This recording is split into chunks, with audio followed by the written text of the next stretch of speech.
Welcome to Everything Co-op, bringing you information on how cooperatives can help improve your quality of life. This show is being sponsored by the National Co-op Bank, NCB. The NCB is dedicated to strengthening communities nationwide for the delivery of banking and financial services for the nation's cooperatives, their members, and other socially responsible organizations. For more information on the power of community ownership, visit ncb.coop. That's ncb.coop. Now stay tuned for your host, Vernon Oakes. Good morning, everybody. This is Vernon Oakes, and the program is Everything Cooperative, and I am in Epps, Alabama at the 51st annual meeting of the Federation of Southern Co-ops. Federation of Southern Co-ops was founded in 1967 during the Civil Rights Movement, where basically black farmers got together and working together, they could get more done. They could pool their resources and accomplish a lot more. And Mr. Daniel Teague is our guest this morning. And Daniel, where are you from? I'm from a little town in central Mississippi called Salis, Mississippi. And I grew up on a farm. I guess I've been around farming, me knowing that I was around farming since about 6 years old, when my daddy first took me out to the fields. 6 years old? Mm-hmm. That's a couple years ago. That's a few years ago. That's a few years ago. So, Daniel, you're from Mississippi. How long have you been involved with the Federation of Southern Co-ops? My first encounter with them was around 2004, 2005. I had an opportunity to take a job with a state association of the Federation, which is Mississippi Association of Cooperatives based in Jackson. I took that job in 2007, and I've been a part of it ever since. Okay, and what do you farm? I farm vegetables, a variety of vegetables. I guess if you want to refer to the vegetables as enterprises, I farm collard green, mustard green, kale, cabbage, broccoli, cauliflower, tomatoes, watermelons, peppers, peas, okra. But my top seller has always been collard greens. I guess I put more time into growing the collards than any of it. I think I want to follow you home, man. You name what I love. Okay. So why is collard your favorite? Or you spend the most time in the collard green? Well, when you go in a grocery store and you go down the produce aisle, there are two things you're going to see before any other product, and that's usually bananas and leafy greens. Every produce store I've ever been in, their mainstay on the produce aisle is leafy greens and bananas. You're going to see those all the time when they're in season. And they always sell. And I've seen grocery stores, I guess, from Central Florida all the way to North Mississippi. And all of them got some bananas and they got some greens. So the greens was an easy choice for me because a gentleman moved right across the road from my farm, and I knew he operated a store in Kosciuszko, so I approached him to see if he would purchase some greens from me, and he said, I'll buy the whole field. So I said, well, Mr. Sims, I said, I want to sell the whole field. And I guess he was thinking I was going to go and bunch them up, but I was wanting to get them cut up and sell them to him like that, which I did. And Mr. Sims ended up telling me one day when I was selling them greens, he says, Daniel, I got another 14 stores. I said, okay. I said, I'd like to supply them. And I started moving greens in about 6 of the stores, and that was more than enough. I tried to go to 14, but I couldn't hold up at it. Okay. And I had to back off, and I started concentrating on the 6 stores that he initially told me to try to sell in. And that was over here in East Mississippi in Meridian, Canton. It was in Greenwood. And he had another store in Charleston and one in Winona. And that kept me busy for about 7 years. And my sons left, and it was just a little too much for Daniel. For you to do it all by yourself. Huh? I had to back up because good labor, that's a rare commodity in central Mississippi. Hard to find some good, sturdy labor. It just ain't there. So what are some of the kinds of things the advantages for you being a member of the Federation? What are some of the kinds of things you get out of your membership? Well, the Federation, when I first met Ben Burkett in Jackson, he talked about a co-op. And I took it back to Salis and talked to one of my school teachers in high school. And we got together. And in about 2 years, we had ended up forming a co-op. And then we got, chartered through the state and Mississippi Association. They come out and talk to us, and we joined the Federation. This was like 2006, 2007, and we've been members ever since. Okay.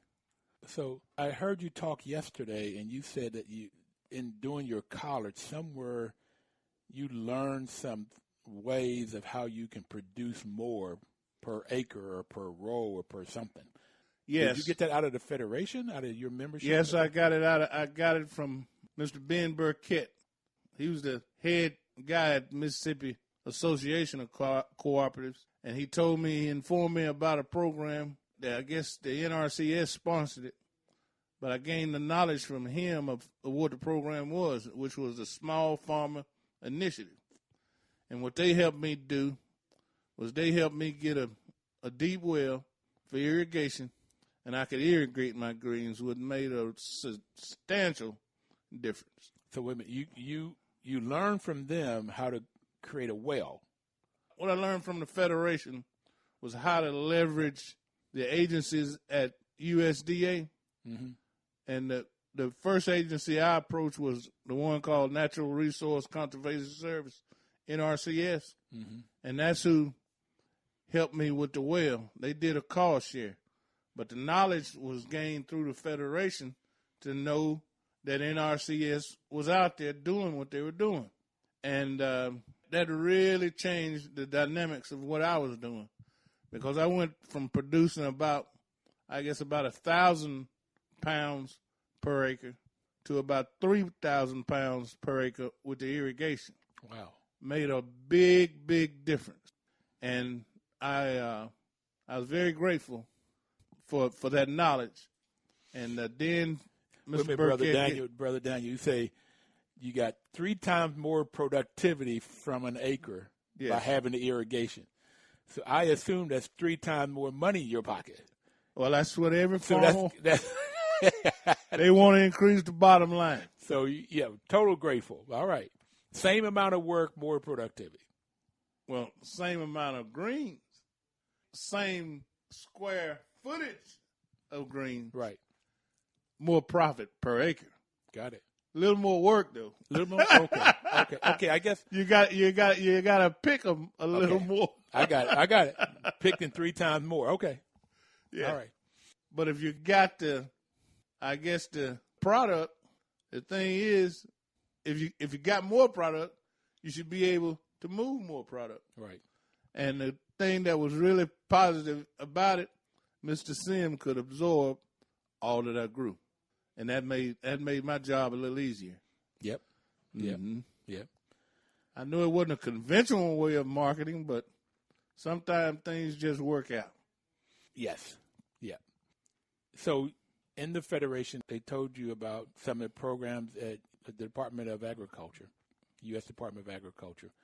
You took advantage of that, so you were able to get cost share to get that well built, which means you had better irrigation so you can produce more. Right. Sound wonderful, man. Wonderful. Anything else you get out of the Federation or the members in the Federation? Well, when we were initially trying to form our co-op in Attala County, the Mississippi Association, which is a part of the Federation, came out several visits to make sure that we were trying to implement a good, implementation. The foresight of the business plan. They helped in all aspects of what we were trying to do, which I think helped us become a better co-op or members of the co-op. Right. Work together.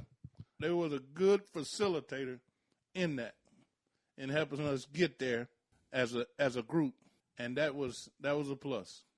Sometimes it's hard for a group of people to work together. Amen, brother. Amen. So the Federation through the Mississippi chapter helped you all form that cooperative, and so that you all could, I guess, work better together, know how to operate together, have your right bylaws, how to have meetings, and all of that. Right. Okay. And what was the function of the co-op in Mississippi? What was the purpose? Well, we formed Italian County Self-Help Co-op. We formed around a group of cattle farmers, cattle ranchers, or whatever you want to call them. That's the way we formed.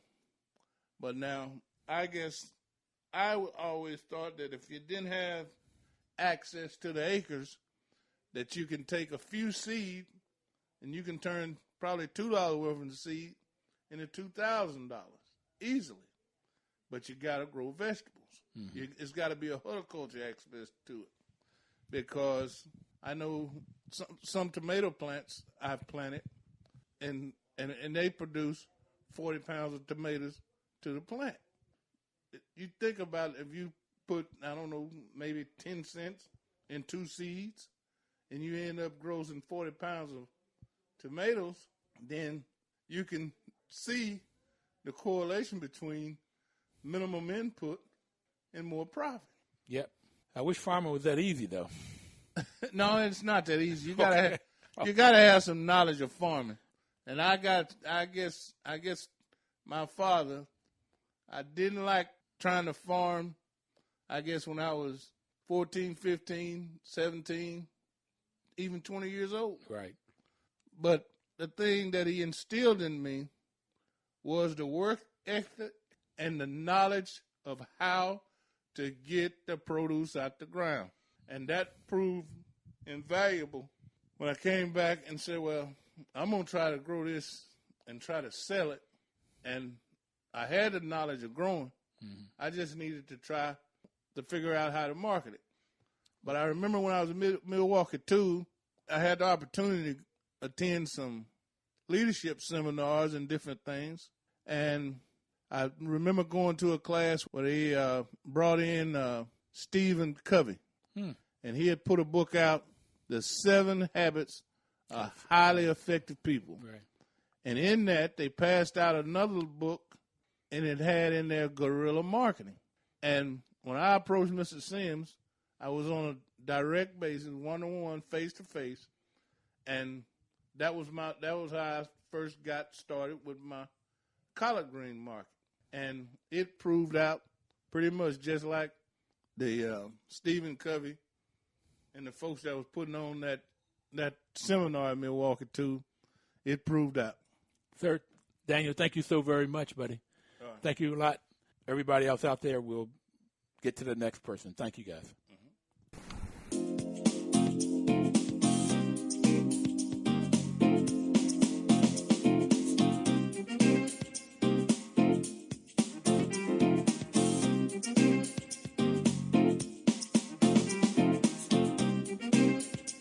Washington, D.C.'s News Talk, 1450 AM WOL and 95.9 FM.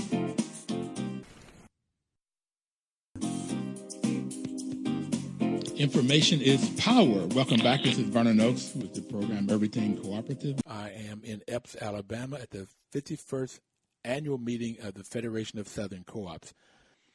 And with me today is Shirley Cody. Good morning, Shirley. Good morning. So tell me, Shirley, where are you from? I'm from Fort Gaines, Georgia, which is Clay County. Okay.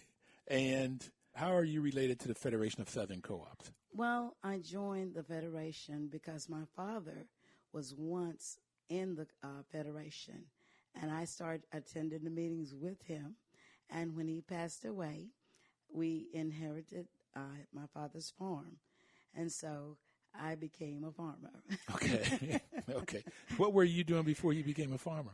Well, before then, my first career, I was a nurse, and later went back to school and got my degree in early childhood education.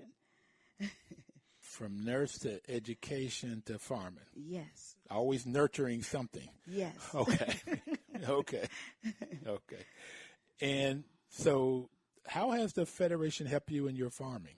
Well, one of the things that I appreciate the Federation was to have a place that I could get training on how to properly operate a farm, how to plant, all the things that I needed technically to do a farm, especially being a woman in farm business.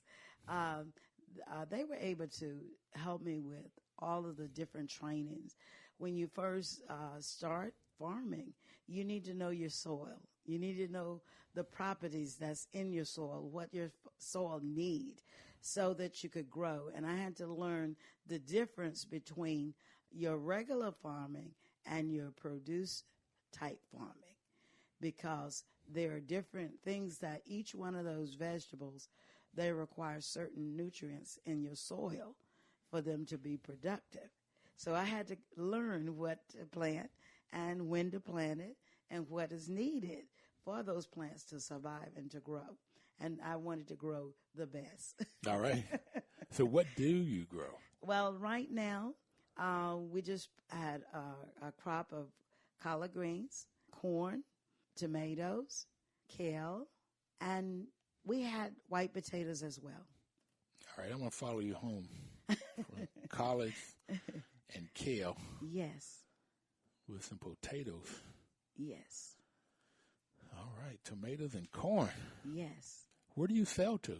Right now, we started a small market.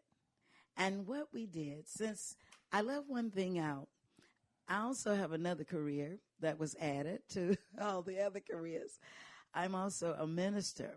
And so I use the platform. You still nurturing? Yes. The spirit, the soul, the nursing, the education. Okay. Yes. All right. I use that platform for my market.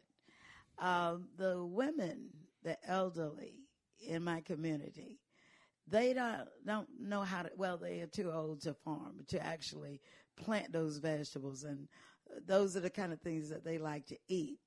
So they were so excited that I would be able to provide them those different types of vegetables.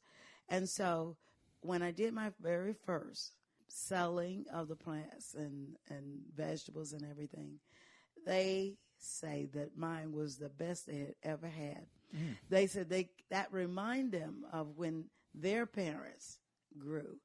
And it's because I don't believe in using your regular fertilizer. I like the natural type fertilizer for my plants. And because it really is better for your body and everything. So that's why I had to learn which would be the best things to do. And so I kind of like organic. Okay. Okay. So the elderly supports my market.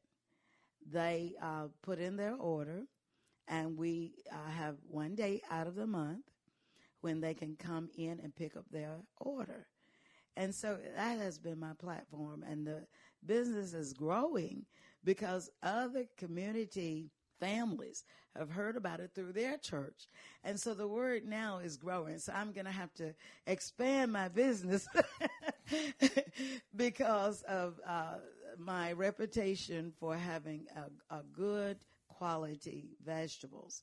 And so because of that, I will have to start expanding my growth, and especially coming up in the fall, because they are looking forward to all of the greens, not only the collards. I will have a big demand for turnips, the kale, and all of those greens that we can provide because of the season. And so that means that I will have to get busy, because the season is coming up on us, that we need to get those greens in the ground. So it's not too late now? Oh, no. This is perfect. Perfect time for those fall crops. Oh, I guess in Georgia, back in West Virginia, if you hadn't planted them, You wouldn't get them by now, okay? Because it'll get ready to start getting cold in November, October, November. Well, So George is a little better. Yeah. We have a larger window. Okay, so how many acres do you farm? 4. 4 acres. 4. And but you have to go to 4, 5, 6, 7, 8 acres now with this demand? Yes, but this is what I propose. With the members that is joining my cooperative, I'm newly forming a cooperative, which is going to be called the Days Community Cooperative. I will have others that have land to become producers as well, and they will help me to keep up with the demand by using their land as a place to grow. So we're going to be encouraging those members to join and produce. So the Days Community Cooperative will be farmers. Will be members of the co-op. Yes, because not the consumer, not the people buying it. No, they will be producers. Okay.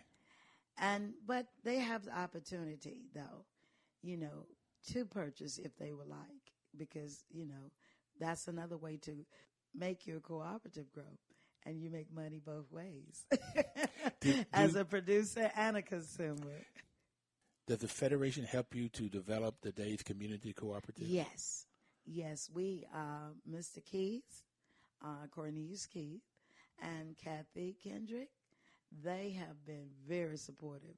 They know my community, and they've been working with me over the years, and they have seen that the needs are growing. And Clay County is one of those unique counties. It's very few things that you can actually do there. Farming used to be one of the major things, but what happened, we lost a lot of farms because people moving away, going to other places to live, and a lot of property. We just lost thousands of acres to some families in Clay County. And it has hurt us because that was one of the things that we had as a resource. And you're saying, you're talking about black people? Yes. Okay. All of this. And in fact, my community is an all-black community. And my father and his friends and families, they developed that community. And we're trying to preserve it. We're trying to hold on to it. Even though they brought in the water system, which is called the George T. Bagby, large and park and everything, and they created a dam. And we thought that was going to be our window of opportunity for everything, for bringing in businesses and everything. But because they wanted total control and just to take over, we refused to let anybody get our property. And we're trying to hold on to it.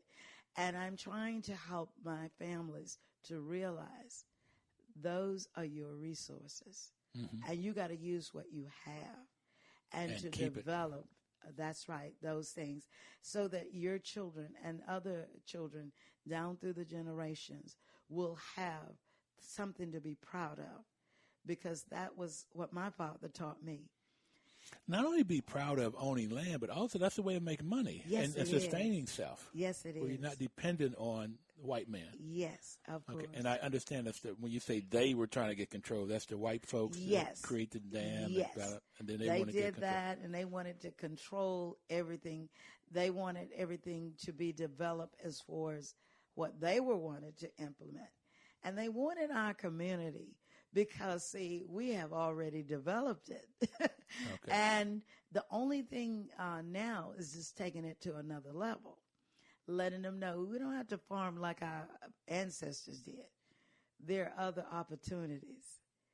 We still need those producers. We still need those people that can do farming like, our ancestors, but on a different level.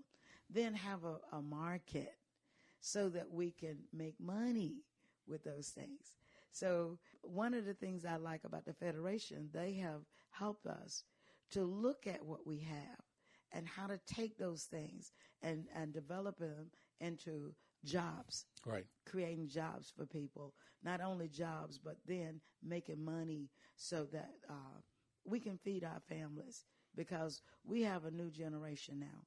More young people being born in our area. At one time, it was big families, but they moved away. So now it's a new generation, and we got to find a way to entertain them and let them know farming is not like the old time of the way I grew up.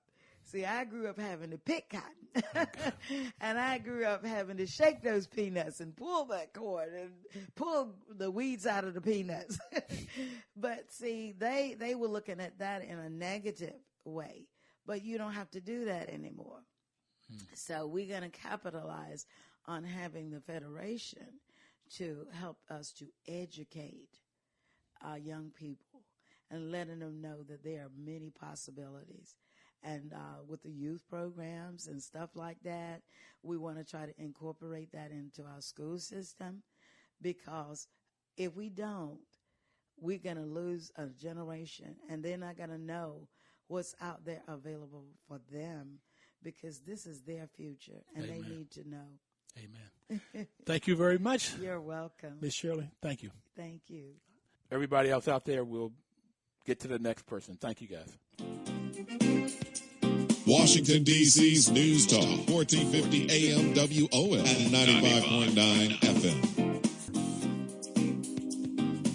Information is power. Welcome back. This is Vernon Oakes with the program Everything Cooperative. I am going to be talking to Barbara Lang, known as Babs. She is from Texas, Liberty, Texas. Good morning, Barbara. Good morning. How are you today? I'm great. How are you doing? Good. How are you associated with the Federation of Southern Cooperatives? I'm the executive director of an organization in Texas called the Landowners Association of Texas, and our association with the Federation is very, very widespread. We've been involved with the Federation for over 25 years. Okay. It's about half the time the Federation's been in existence, because they celebrated 51 years. This is their 51st. So you've been 25 years of that. Yeah, time. and we celebrated our 40th anniversary about 2 months ago. So how many members do you have?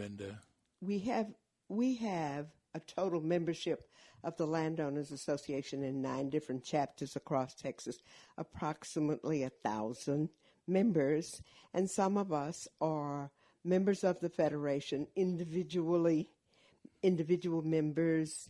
Some of us are lifetime members, and of course the Landowner Association is an affiliate of the Federation. So what do you learn at the Federation? Why are you a member of the Federation?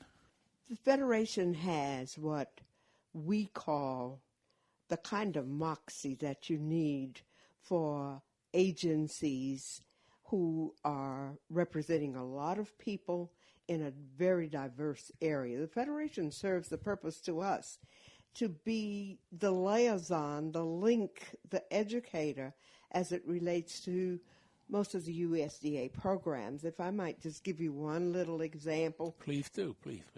Recently, we worked on the development of a forestry program in a cooperative model. And Monica, who is the attorney for the Federation, came down, spent all kinds of times with us, worked at helping us to do a feasibility study, market study, and corresponded after returning to her office with us to the point that we officially wrote a proposal, a forestry proposal that we would not have been able to even attack. As a result, we got known by people in the endowment, the forestry endowment, and later being involved with members from the board, from the endowment board, which gave us an advocacy position with the endowment. This never would have happened without the Federation contacts that we have and the Federation's holding our hands through this process. Well, Monica Range has been on the program, on Everything Co-op program. And by the way, when she was on, I got more calls than I have in any other given time. Oh, great. So, yeah, she is great. I really appreciate it, what she does, and sound like you do too. Yes. Any other examples of what the relationship between the Federation and you guys are? The most exciting thing and the most exciting time that I can remember, and I have no idea how many years it was, but it was quite a few. The background for the Pickford lawsuit, we came here and talked in its infancy with the attorneys who took that all the way up to Washington, who successfully got all of the things necessary so that we could get, the Federation could get, and most of all, the farmers could get the resources that they had been cheated out of. We saw that through the completion and through the lawsuit coming to fruition. After that happened, we had a whole nother big piece to do. But let me just, for people that don't know, what is the Pickford lawsuit? We had a situation in the United States pre-50s, early 50s, where black people who owned land had been cheated out of an opportunity to do business because either they were denied bank loans or they were denied grants, and therefore they couldn't obtain the resources to buy seeds, fertilizer, farm equipment, and this kind of thing. Mm-hmm. Therefore, the Federation, involved with its series of hearings and technical support from a whole group of attorneys. I like to remember Attorney Laurie most of all. Okay. And they went to bat, and the lawsuit was won. It's called the Pickford lawsuit, so that individuals who were not able to do what they could have done with their farms were cheated from that opportunity. And I would think that the individual farmers could not have had the wherewithal, the finances, to go fight the government. They wouldn't even had the knowledge, the inclination that was even possible. Without Big Brother, the Federation, and the attorneys retained by the Federation to be able to embark on such a piece. This is what I mean. They walk with us, they hold our hands through situations, and they have so many specialists like Monica and Cornelius and, of course, Ralph and many others that we've worked with. We never could capture that kind of expertise or that kind of talent. So that in itself made it possible for us to be able to help many, many farmers who were able to go back several years, many, many years, and document the fact that they, in fact, had not been able to do the farming that they could possibly have done had they had the resources to buy seeds. And so USDA or other government entities were helping white farmers, but they weren't helping black farmers. Absolutely not. Absolutely not. Okay.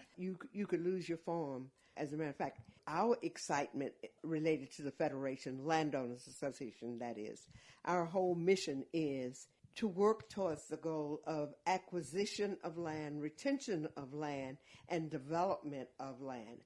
And most of all, where is the wealth that can come from the land? Right. And that is so consistent with the Federation. And most of all, both of us are in a situation where we do not want to see another black person's land on the courthouse steps at the auction. Right. Yeah, Cornelius was on the show, and Monica both said that there was something like in 1910, if my memory goes right, black farmers had 30 million acres of land, and right now there's less than 3 million acres of land. Absolutely. So that just shows you, even with the last census, how fast our land is winding up on the courthouse steps. And that has a lot to do with people moving to New York, abandoning, not paying taxes, and this kind of thing. So I guess what I'm saying to you, we have the Pickford settlement. We did a lot of things, but the Federation's job is not over with. And we look forward to be able to work with them in many other capacities that will keep people's land off the courthouse step and generate wealth for the farmers who are trying very hard to make this a productive activity and support their families. So how do you create wealth? You got a group of people, both Texas and your group, and then in the Federation, they're representing 13 states. So you have all of these different people that have land, want to farm, or don't know how to farm, and they come to the Federation as a group. So they create this cooperative. Right. And as a group, they learn. That's the fifth principle of cooperation: education, knowledge, and information. Right. Constant learning. Okay. Well, I would like to use another little analogy. The Federation helps us with what I like to call the 5 Ps, and that is prior preparation prevents poor performance. Wait. Say that again for me. Prior preparation prevents poor performance. All right. Therefore, if you don't know what NRCS has for you, you haven't prepared yourself. If you don't know what FSA has for you, if you don't know anything about USDA, then you're apt to fail.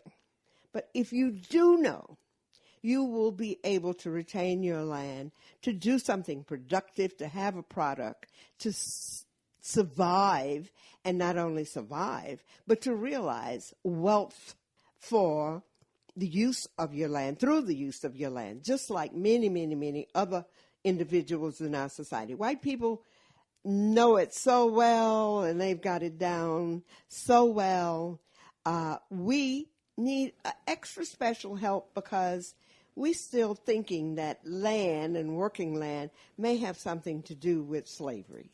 And so we get despondent and we get disgusted and we don't want to deal with the land. Therefore, the 5 Ps kicks in, and that's what we both have to work so hard, that our people are prepared and that they do it prior to going to the table, and they will not fail.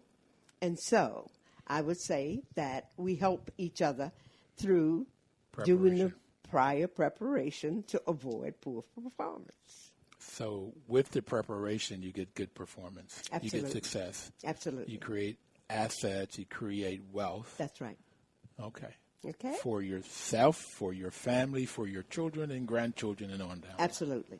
Absolutely.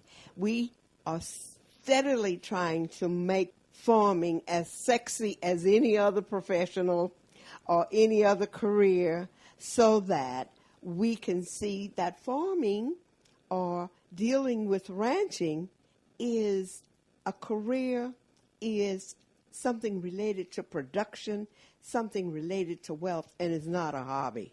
Not a hobby. Thank you so very much. You're welcome. We got to take a final break, but we'll be right back. And please don't touch that down.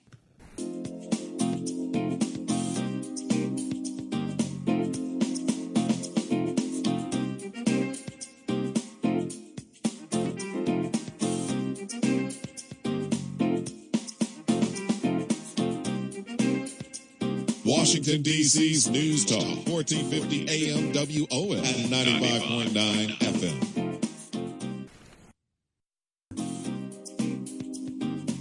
Information is power. Welcome back. This is Vernon Oakes with the program Everything Cooperative. I am in Epps, Alabama at the Federation of Southern Co-ops 51st annual meeting. And the sun has gone down and it's dark down here, but I've got the chance to interview a couple young people, Shanice Turner with Emmanuel Laidlaw Holly and Daniel Rosebud, he goes by Rosebud, from the Opportunity Youth United. Good evening, everybody. Good evening. Thank you for having us here. Thank you so much. All right, Shanice, what is your organization? What do you do? So with OYU, we're called Opportunity Youth United, and we are one of the co-founders for organizations, and we have our goal for connecting 1 million youth. Connecting 1 million youth to do what? To do job trainings, to careers, to opportunities, to doing something to put matters into the workforce. It's unfortunate that so many young people are unemployed or not in school or just sitting there. But Opportunity Youth, which means young people between the ages of 16 and 24 who need work, who need help. So we have sponsoring organizations who come from Year Up and City Year and Public Allies and the Conservation Corps as well to help us put together this caucus, what is called Opportunity Youth. We are located everywhere from Atlanta to Chicago to LA to New York and Boston. So is this a co-op? It's more like a collective impact of groups coming together to solve an issue. Well, that sounds like what co-ops do, but I got it. It's not a co-op, but it's a collaboration. And Mr. Rosebud. Yes. What do you do? I sit locally. I'm also a national member. When you say locally, what local? So when Shanice explains that we're a group of people that work collaboratively, it starts nationally, but the hopes is that that work trickles down to our local organization that also kind of like push the work. But so where are you? What part of the world? What part of the? Atlanta, Georgia. So you are, okay. Yeah, out of the Southeast. Hosted by United Way as the youth council. I sit there and I'm the head of quality assurance for them, for our group, for our quality assurance. Quality assurance, quality control. So our work within the state of Georgia is to assist 13 counties in capacity building. Within that work, we tool the CBOs, which are community-based organizations, nonprofits that offer youth services to 18 to 24-year-olds. And through that tooling, we look to give them data tools that collect information, help them better communicate what their results are to federal government, gaining more funding, or even just better communicating the services that they're offering to youth. So when I say quality control or quality assurance, we're looking to make sure that the data that is being gathered by organizations are appropriate, like it's useful data.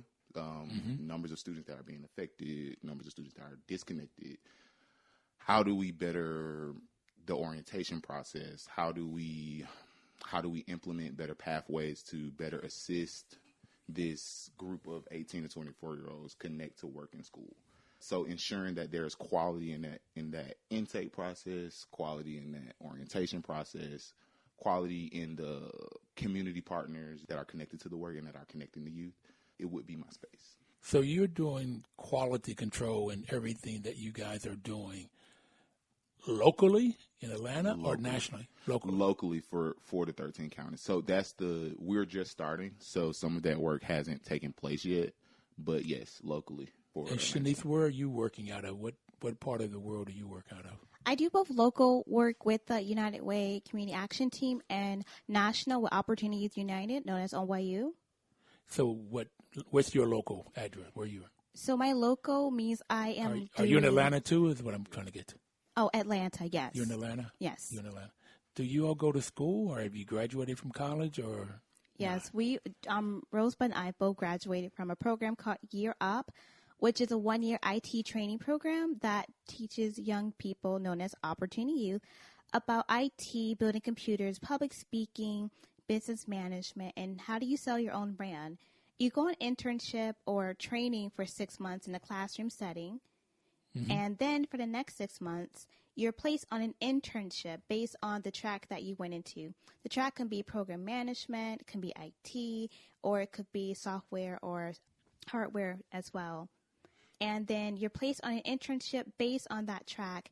You sometimes even graduate with a career as well, and most likely a certification and a diploma and a certificate of completion, as well as 21 college credits as well. Okay. I like to call that an apprenticeship just because we're paid during that portion. And I think that the organization calls it an internship, but just to make that statement. Apprenticeship meaning that most of our time at the organization, we're working parts of that organization once we're placed with the company, and then we're compensated for that time.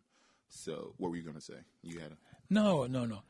So you get this apprenticeship, internship, you get a degree, certificate, and then you get a job. And then you go help other people do similar kinds of things, but basically how to get a job. Essentially, yeah. So when you think about the work nationally and even locally, we're trying to reconnect a group of, or what we call a group of much needed people, right? 18 to 24-year-olds. So whether they're not in school or at work, but at the end of the day, a job is the result that we're looking for. And when you think about that job, you ask yourself, well, once a young adult is on a job, how do they sustain it? So that kind of brings up the question about education, the question about the quality of education. That asks you questions about the community. So essentially, yes, the program that we were involved in kind of tackled all edges, but the result was sought to have a job for employment at the end of the day.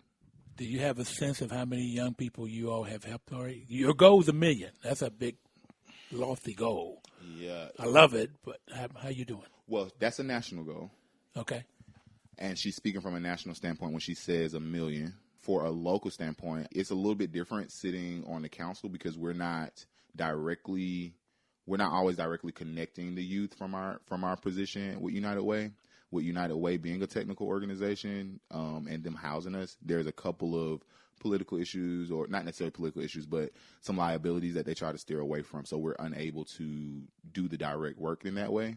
So we advise policy and standard. When I say that, even when I'm talking about being over quality control or anything like that, I'm not the person going in to perform the quality control. I'm the guy creating the data collection tools and drawing out the loop, what they call a quality loop, the feedback loop, to get the information in. We would affect that number would be a little bit different. So if there are some young people that might be listening to this program, want to find out how can they get into this loop to help, for somebody to help them find a job, how would they go about doing that? What loop? I want to make sure that we're if clearly somebody talking about says, everything. I'm looking for a job, you guys are helping people find jobs, how do they reach out to you? They don't reach out to us. Our goal is to better the organizations that are already doing the work. So they would to reach increase out their connectivity. So they would reach out to different, like, United Way places, or If they want to learn more about what we're doing, OYU always do job postings in different cities. You can text OYU, and I say OYU, to 22828, and you'll receive a newsletter, and you'll be able to sign up with us to bridge our goal to the connecting 1 million youth to opportunities. And there's always job postings such as being a civic liaison or doing other events. Like how we're here in Birmingham is because of OYU and the connection with United Way, being a community action team, wanting their local Atlanta young people here to be a great representation, but also to bring back the resources and information from Birmingham and bring it to Atlanta. So give me that web page or telephone number again. You said that a little quick for me. Okay. What was it? OYU. Yes. OYU. Text OYU to 22828. That's the part I didn't get. Yes, you can always visit our website at oyuunited.org. Okay, so text. Yes. 22828. Yes. Or web page is oyuunited.org. Yes, and it's one U in United. So it's like the U and the United is together. N-I-T-E. Yes. Okay. oyuunited.org. That's it. Thank you. Okay. Thank you. So if there's a young person out there would like to get connected to other youth that are looking for how they can get jobs, how you can better yourself, these two young people are very articulate and have a lot of self-confidence, which is I'm totally impressed with. You can text 22828 or go online to oyuunited.org to get information in whatever part of the U.S. you might be at, or for that matter, wherever part of the world. But they're looking to help 1 million young folk get jobs between 16 and 24. Yes. The opportunity youth demographic is actually 16 to 24, but we focus primarily on 18 to 24 because that's an age where you can get a technical job. So while you're ending a program or what we call a pathway, we can ensure that you're of age and now you're actually tooled and you have the skill to get the job. But the movement is for 16 to 24-year-olds because those are transitional periods and ages where people are disconnected from work and or school. Listen, I want to thank you guys very much for sharing this information with us. Thank you. It's our pleasure. Everybody out there, please have a wonderful, wonderful week and live cooperatively.